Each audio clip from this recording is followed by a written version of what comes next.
Assalomu alaykum, hurmatli foydalanuvchilar. Mening ismim No'monjonova Husnida. Men Qo'qon universitetining xorijiy til fakulteti 3-bosqich talabasiman. Fanimizning nomi elektron ta'lim resurslari. Duolingo haqida qisqacha qo'llanmaga xush kelibsiz. Duolingo bu chet tillarini o'rganish uchun eng mashhur bepul platformalardan biridir. Endi Duolingodan qanday foydalanishni ko'rib chiqamiz. Avval telefoningizga Play Market yoki App Store'ni oching. Qidiruvga Duolingo deb yozing va ilovani yuklab oling. Yangi foydalanuvchilar Sign up, ya'ni ro'yxatdan o'tish tugmasini bosing. Avval ro'yxatdan o'tganlar esa login orqali kirishadi. Google, Facebook yoki email orqali hisob yaratishimiz mumkin. O'rganmoqchi bo'lgan til tanlanadi. Masalan, English, Spanish, German va boshqalar. Yangi boshlovchilar uchun 0 darajadan boshlash, ya'ni tilni oldin o'rganib chiqqanlar test orqali darajasini aniqlashlari mumkin. Darslarga kirish, ya'ni bosqichma-bosqich interaktiv darslar orqali so'zlar, gap tuzish, eshitish va talaffuz mashqlari bajariladi.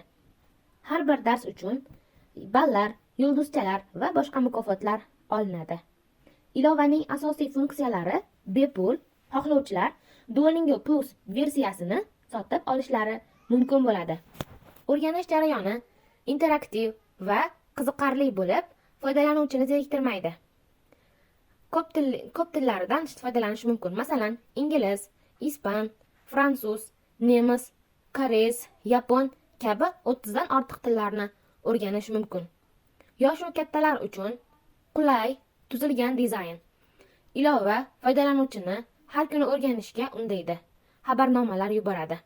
Nechta dars o'tilgani, qanday so'zlar o'zlashtirilgani, qaysi darslar qiyin bo'layotgani haqida statistikani ko'rishimiz mumkin. Mikrofon va ovozli topshiriqlar yordamida talaffuz va eshitish qobiliyatlarini mashq qilinadi. Internet mavjud bo'lmaganda ham darslarni davom ettirish imkoniyati mavjud, faqat pulli versiyasida. Ilovada stilistikani ko'rish va o'z yutuqlaringizni kuzatish juda oson. Do'stlaringizni qo'shib, ular bilan raqobat qilishingiz mumkin. Duolingo til o'rganishni qiziqarli va samarali qiladi. Har kuni atiga 10 daqiqa vaqt ajrating, bu siz uchun katta foyda bo'ladi. Doimiy mashg'ulotlar orqali siz qisqa fursatda natija ko'rasiz. Duolingo bu o'yin uslubidagi til o'rganish vositasi hisoblanadi. Endi siz ham Duolingo yordamida til o'rganishni boshlashingiz mumkin. E'tiboringiz uchun tashakkur. Hammaga omad tilab qolaman.